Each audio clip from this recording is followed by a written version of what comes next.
Things you should never say and do on a first date.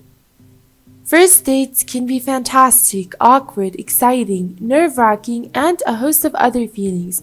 People plan the ideal outfit, location, conversation topics, etc., so they feel like they know what to do.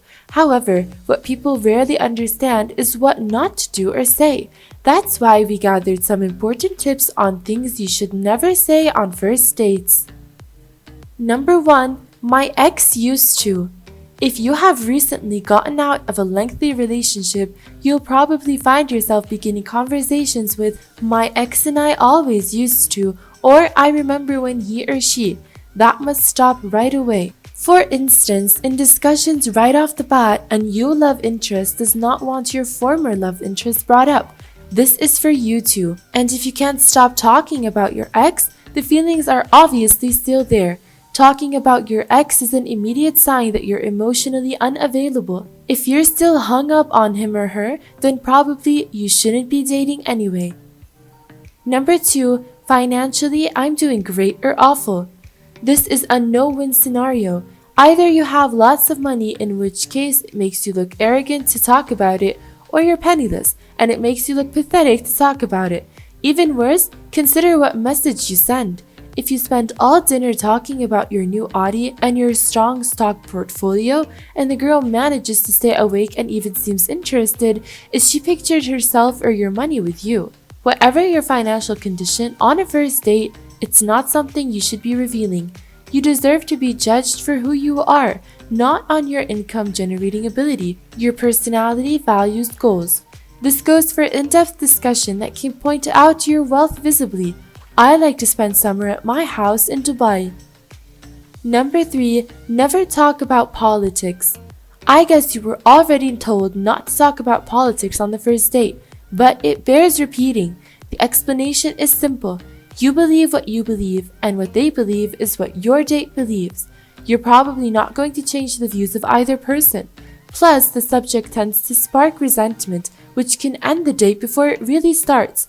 This isn't to suggest that you can't chat about current events or news, but don't just announce that you're president of the Rush Limbaugh fan club, or that you haven't showered for 13 and a half days while protesting on Occupy Wall Street. Instead of asking your date what they think about politics, ask them if they prefer their lives to be simple or complex. People who prefer complexity are more likely to be liberal, while people who prefer their lives to be more simple are more likely to be conservative. Number 4, I've never told anyone this before. It's a first date, and it's never a good idea to tell them such a personal secret, even though you've known this person for a while. Give your date time to show how trustworthy they really are, no matter what kind of relationship you feel. Instead of disclosing all about yourself, keep the conversation light. Everyone has something lurking in their past that they are not proud of, ranging from merely embarrassing to possibly incriminating.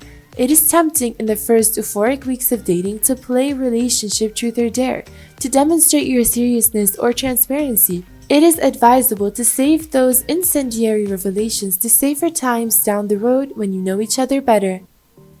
Number 5, hide your insecurities. We sometimes add a lot of modifiers to our statements when we're nervous, such as kinda, maybe, sorta, I guess so. If you're one of those people doing this, you need to practice removing those sentences from your conversations.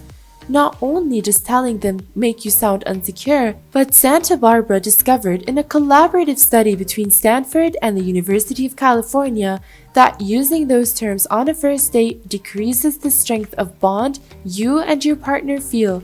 The misunderstanding in those statements results in both of you feeling insecure, whether you've made a real bond, and it can destroy your chances of a second date.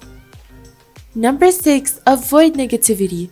It should come as no surprise that being with someone who is positive, happy, and optimistic is much more pleasant than spending time around someone who is negative, sad, and depressed. So, if on your first date you behave like a negative person, it's extremely unlikely you'll get a second chance to negate the first impression. Upon those lines, this will likely become a self-fulfilling prophecy that casts a shadow over the whole date itself. If you go into your first date believing that it will be a terrible experience and or a complete disaster. In reality, Your personal perceptions of certain circumstances, activities, and experiences can be powerful enough to have a direct positive and negative effect on their performance, as your expectations can influence the way you communicate with others, as well as the way they communicate to you. Number 7. Drinking too much. Although you can enjoy drinking alcohol as a way to loosen up and reduce the anxiety that can come from the jitters of the first date, drinking in excess may potentially have the opposite impact and trigger tension in your body. You can have a negative effect on your attention span, vision, and memory while you're intoxicated, all of which may make it incredibly hard for you to concentrate on your date, your conversation, and even your world in general. Getting completely drunk can also put you at risk of making bad decisions, making a fool out of yourself, and simply making a joke of your time with your date, in addition to the negative health problems associated with heavy drinking, such as liver, brain, and heart damage. You have put your life and personal well-being at great risk when you get lost on a date. Number 8. Don't complain. Continuously complaining on a first date is a big turn-off that will potentially lead to someone else complaining about you on your date. While you may be used to complaining to friends and family, choosing to vent on a first date and moan about all the ways you've been wronged is the wrong approach when it comes to making a good impression. After all, complainers are also seen as needy, inexperienced, and greedy for attention, even if you are absolutely justified in your grievances. People who complain are always perceived in a negative light. Number 9. Not listening. Although being distracted on a first date can be a big turn-off, failing to listen to your date can have the same effect. In reality, many people are actually waiting to speak instead of really listening to what their date is telling them. And if you're someone who already formulates exactly what you want to say in your head without considering or paying attention to what you're being told, it won't take too long for your date to recognize that you essentially dismiss him and invalidate what he's saying in substance. So it's time to start listening with your eyes and ears, which is a concept known as active listening. If you want a very good first date, this is when you hone in on the verbal and non-verbal signs of a person to fully understand what is being communicated to you. Through doing this, you can interact and participate in a constructive way with this person, while also showing that you are interested in what is being addressed and that you are not only reciting lines in your mind that you have already come up with.